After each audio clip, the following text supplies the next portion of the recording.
Many young Christians grow up with this picture of Jesus. Jesus as a comforter, Jesus as a shepherd, Jesus as a friend. And you'll find this Jesus in the Gospels as well, embracing children, calling himself the Good Shepherd, saying he would die for his friends. But the Gospels portray another side of Jesus as well, a Jesus you won't find in a coloring book, a Jesus we don't talk about as much. After all, this is a man who was crucified, and you don't get killed for being a comforter or a shepherd or a friend. There was something else about him. Something that so disturbed the status quo that the religious and political powers of his time united to kill him. According to the Gospels, this man, Jesus of Nazareth, was a revolutionary.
Today, Galilee is a peaceful, agrarian region.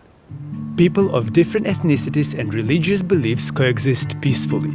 But at the time of Jesus, in the first century, it was very different. It was a hotbed of revolution. For the Romans, this tiny community was the most troublesome region in their whole empire. After the death of King Herod in 4 BCE, Sepphoris became a haven of revolutionary activity.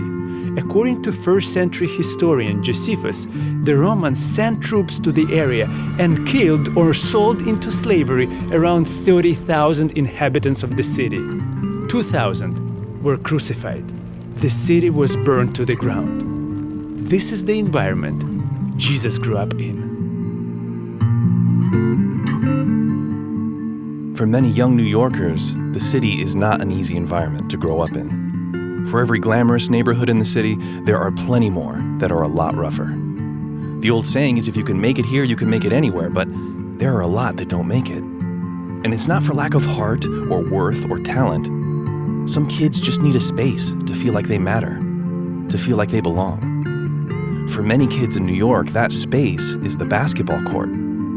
New York is a basketball town, and for a lot of kids in the city, basketball is a way of life, and maybe a chance to step away from your life for a little while.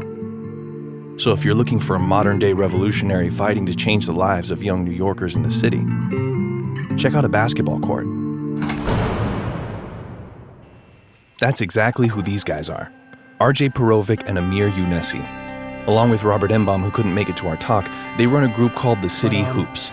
So the city was founded in 2008 with the idea of creating an environment where kids can use basketball to get to college, to not only get to college, but to graduate from college. And get to college not just through their athletic ability, but through education as well. Exactly. So academics and athletics. The idea started while they were still in college, with the specific goal of giving inner city kids a chance to grow as athletes, but also to become college graduates. And when I asked them, why basketball? Why is basketball so important to them? They looked at me like I was crazy. I mean, you've decided to devote your life to it, so why? It's life. I love basketball because it teaches you can learn so much about someone by playing with them for 5 minutes. It's like, I know everything about your character just by seeing you compete. And you can understand that better when you know what basketball means to New York. Oh, it's the Mecca, it means everything.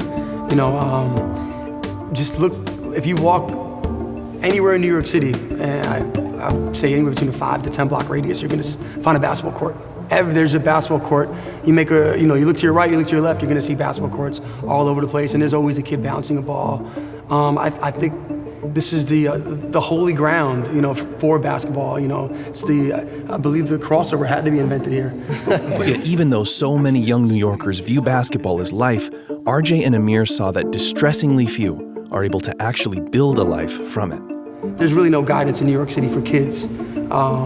Me personally, I had the athletic ability, I had the game, but I didn't have the core credits to accept this college scholarship because there's really no guidance. And in New York City, out of the past 3 years, only one kid was able to accept an NCAA Division I scholarship. Really? Yeah, because there's no guidance out here. A lot of these kids have the game, have the potential.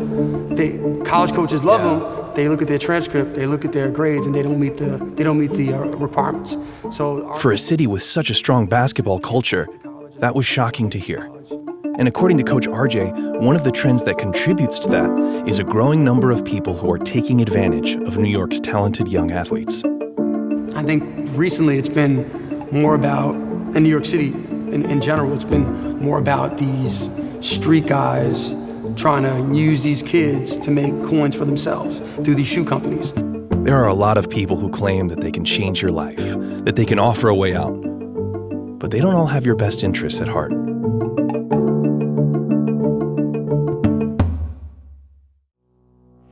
Josephus, the famous first-century historian, gave several accounts of impostor revolutionaries who tricked many into thinking they would change their lives. One account tells us of a man who urged people to take their possessions and meet him at the Jordan River. He also promised that at his command, the waters of the river would be parted just like in the time of Moses and Joshua. When the Romans found out about this, they sent soldiers to deal with this impostor who deceived many. The man was decapitated, and his head was put on display in Jerusalem.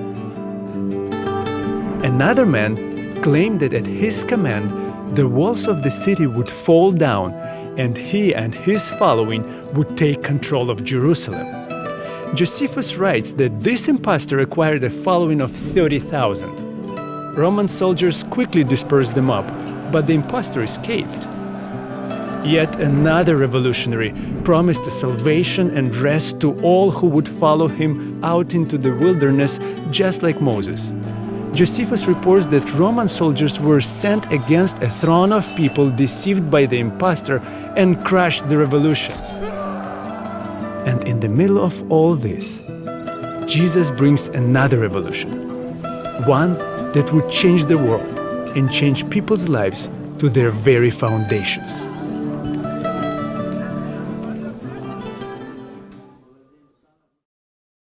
A little bit of money. Coach RJ and Coach Amir know they have an opportunity to change kids' lives, and the City Hoops does everything it can to help make that happen.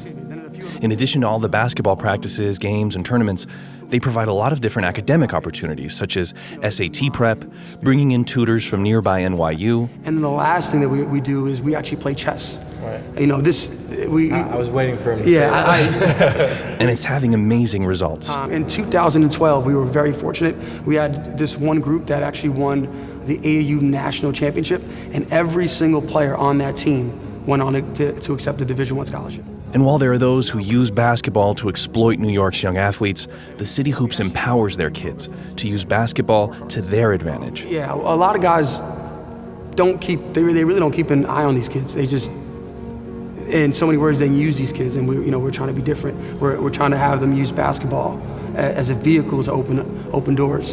And as they inspire kids to open doors, the City Hoops make sure their doors are always open as well, to provide a space for all kids in their community to feel like they belong. And our gym doors are always open, so if our team is on the road playing in a tournament in front of college coaches, the kids who didn't necessarily make a team around the city aren't just turned away and on the streets. Our gym doors are always open, and it serves as a safe haven to just kids all over the city. They're looking to change the game and start something that makes a lasting impact on their community even after they're gone. Plan so that this program can live longer than we can, because unfortunately we can't live forever.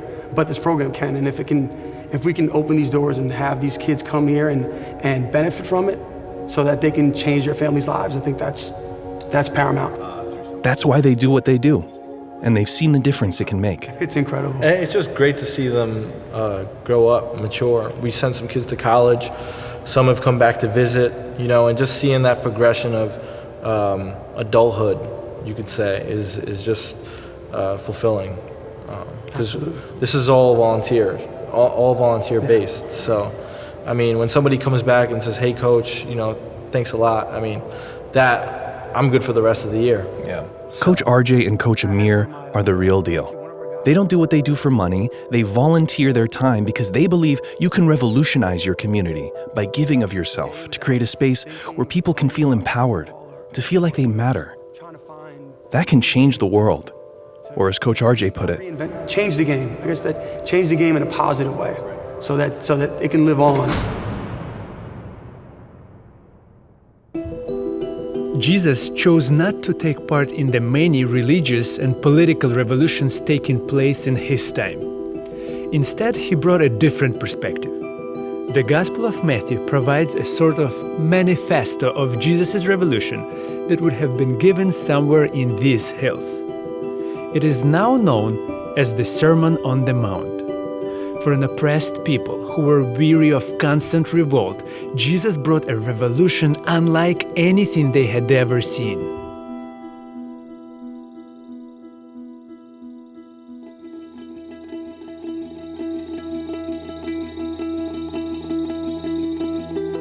The Sermon on the Mount is essentially Jesus' manifesto. Because we find elements of it in other Gospels, we can know that it's something he would have said many times. But in Matthew's Gospel, Jesus' revolutionary manifesto is given in Galilee, this hotbed of revolution. And almost right from the beginning, Jesus uses a variation on the following phrase 6 times. "You have heard it said, but I tell you." This would have been absolutely shocking and even blasphemous to its first-century audience. You see, in every one of these statements, Jesus counters their understanding of the writings of Moses. For that audience, Moses was the ultimate lawbringer, and in that time, there was no separation of church and state. So Moses' teachings covered every aspect of life, all the way from how to worship God to how to gather your crops. And like Moses, Jesus delivers his law on a mountain. And in doing so, he brings a different perspective on justice.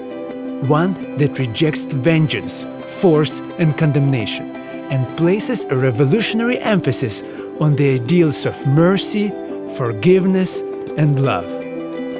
Even going so far as to say that it would be foolish, even perilous, not to put them into practice. maybe those ideals sounded radical in Jesus' time, but these ideas of mercy, love, forgiveness, not judging, they aren't new concepts to us today. But what would happen if we allowed these ideals to move outside the space of what we admire or claim to believe or what we maybe try to practice in our homes and actually made them pillars of our communities? What would the world look like then?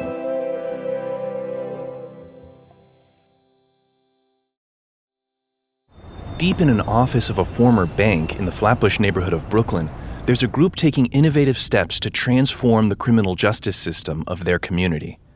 Their co-founder and executive director is Rachel Barnard, and the group is called Young New Yorkers. And Young New Yorkers is a diversion program for 16 and 17-year-olds who are being arrested and prosecuted in New York State.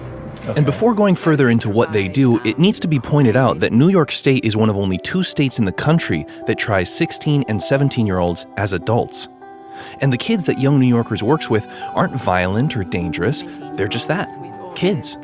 Kids that made a mistake. Who have been arrested for very small things like jumping the turnstile or graffiti or something like that, and are now like wrapped up in a system that they don't understand, overwhelmed. They could be checking out or getting defensive. And when a young kid gets wrapped up in that system, they quickly find that because they're being tried as adults, their mistake can heavily impact them for the rest of their life. And if you get a criminal record at 16, a lot of possibilities immediately narrow. You'll have a criminal record for the rest of your life. You won't have opportunities to get college scholarships that other people might have. You won't have access to housing or other social services, and given most of our participants are poor, they need those services, so those sorts of things. But Young New Yorkers works to provide an alternative by working with the criminal justice system.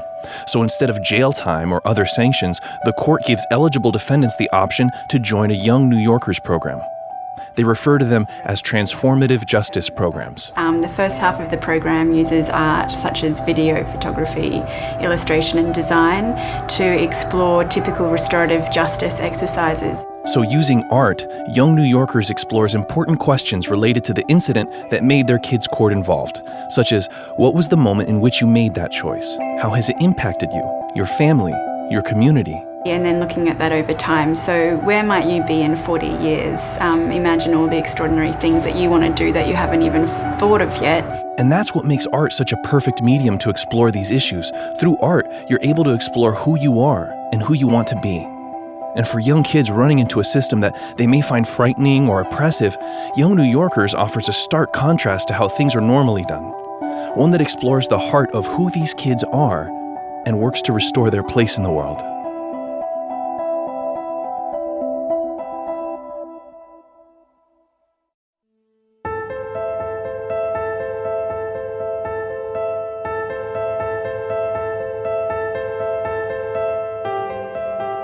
The revolution of Jesus of Nazareth stood in stark contrast to the ones that came before him. The people of Galilee were oppressed. All of their prior revolutionaries had failed them. Then Jesus takes the stage and completely shocks them.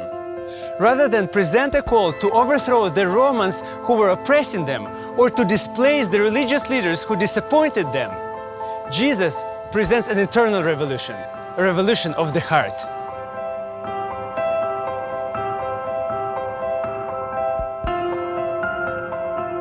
In Jesus' time, the Romans had built the greatest empire the world had ever seen, through might and conquest.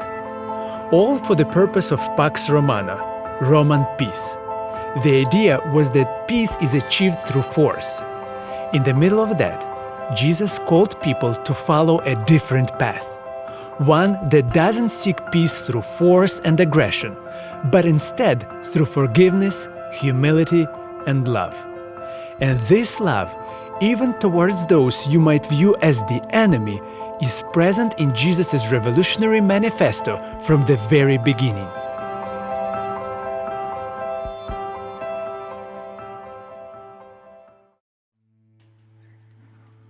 Jesus' opening contrasting statements are simply radical. Murder is not something you do, but something you feel in your heart. Adultery is not an act that you commit, it's something that is conceived in the heart. He continues, building up to his final contrasting statement. Stop trying to fight your oppressors. Stop hating those who've taken your land, raped your women, and enslaved your children. Love them instead. He is the only person in all of antiquity to ever say that.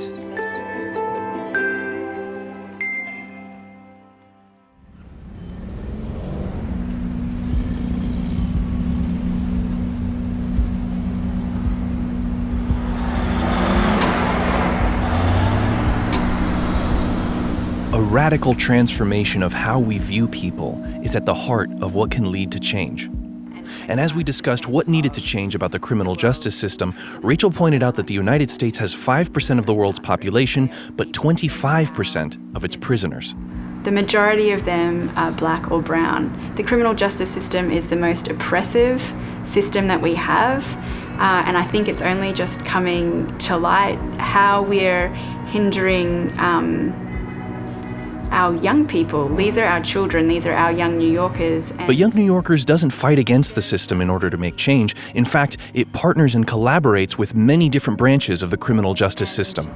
It really surprises me how courageous and open the many different people from the system are to hearing what the young people have to say about the system that is serving their communities.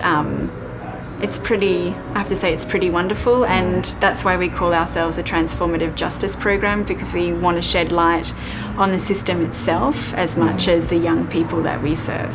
And transformation happens when you create a space for it. Rachel's a former architect, and she talked about the design of a modern courtroom and the impact it can make. The architecture of a courtroom, with the judge sitting up at a podium and there being a railing, and then the district attorney on one side and the defence attorney on the other, is not collaborative, and we create a space where people can collaborate, and that includes the young people that are being prosecuted. And if you're a disconnected youth entering a space that you find isolating, you're only going to feel more detached.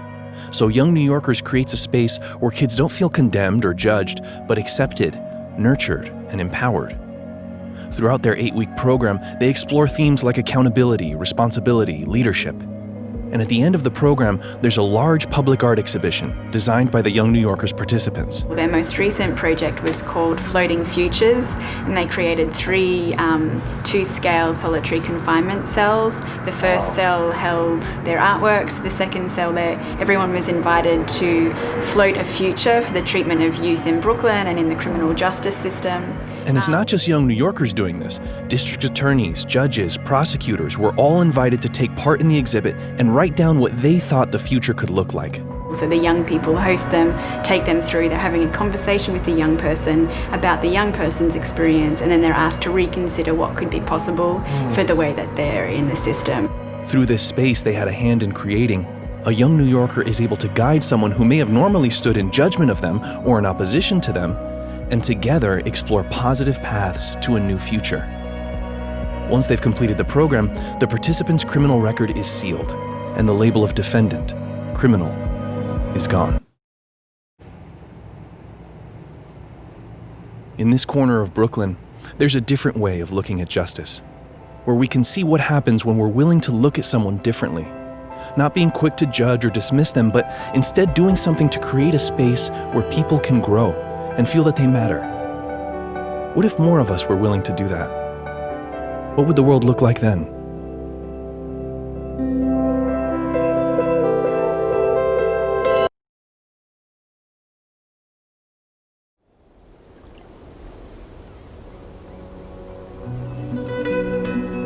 According to Matthew, Jesus gave his revolutionary manifesto in a very strategic location, by the Via Maris, the way of the sea. This was the superhighway of that time. It was the road that connected east and west. Travelers of all kinds of beliefs and ethnicities would have frequented this road. Jesus was injecting his message into the main artery of his world, so that anyone, anywhere, could experience his revolution of the heart. A revolution unlike anything the world had ever seen, because according to Jesus, it was not of this world. The revolution of Jesus of Nazareth was not concerned with overthrowing any outside force, be it empires, religions, or powers of this world. His revolution was internal, seeking to overthrow and transform human nature. And in doing so, he claimed to bring an entirely different kingdom to this world, the kingdom of heaven. In short, Jesus didn't seek to occupy a certain space or transform another. He made a much bolder claim, that he was introducing a new one that can't be defined by the boundaries of this world.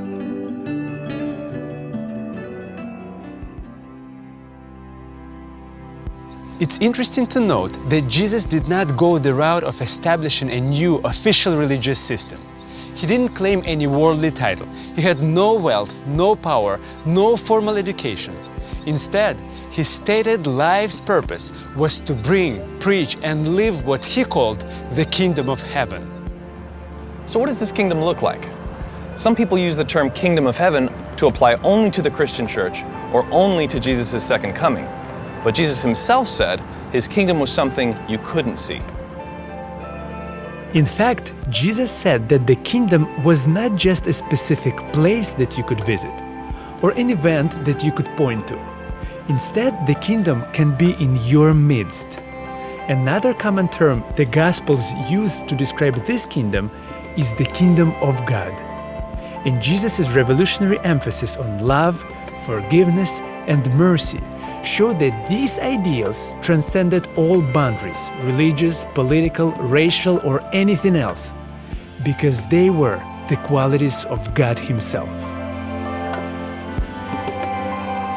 And this kingdom can be experienced anywhere, in anyone's midst. It's introduced any place in which people create a space that accepts, empowers, and loves people, even those that the world might call an outsider or religion might deem an outcast. A space where people aren't judged or condemned or cast out, but loved. Really, truly loved. None of us has much control over the world, but if we were all willing to transform the spaces we do have control over, our minds, our hearts, our homes, our communities, what would the world look like then?